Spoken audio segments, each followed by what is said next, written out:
So pretty damning verdict there on the future for the UK and indeed the way that the government right now is handling what happens next. Is Tony Blair right? Well, I think there's a lot to like in Tony Blair's intervention. He's right to say that if the Labour Party is about to embark on a debate about its leadership, that this should be as much about policy and about the purpose of the party as it is around personalities. But I think I worry about some of the conclusions that he's coming to. You know, Tony Blair at his best was about defining the future, about kind of energetic, future-focused leadership. And I worry that quite a lot of what I read today was about him defending his legacy and trying to go back to the past. And so the conclusions around, for example, the government should not have pursued a higher minimum wage or workers' rights. This seems to me to reflect a kind of economy that Blair tried to create in the 90s, which did deliver growth, but fundamentally failed to deliver dignity to huge swathes of the country, both geographically and in terms of groups of people who were locked out of that prosperity.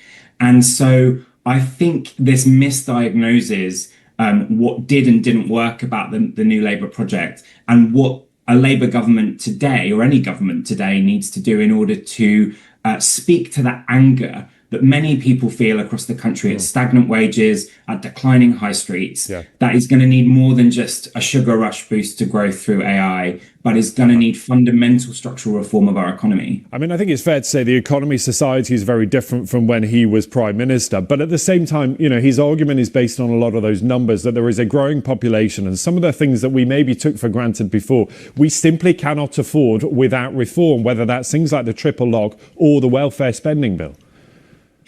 Look, he's absolutely right to say, and many people have pointed out that we're going to have a serious debate in this country about how do we pay for the entitlements that people want.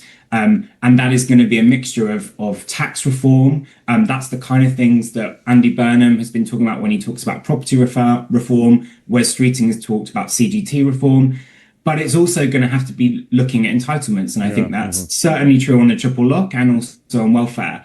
And that's the debate that I think we need to have going forward, a serious debate around policy and the project that Labour is going to pursue in government.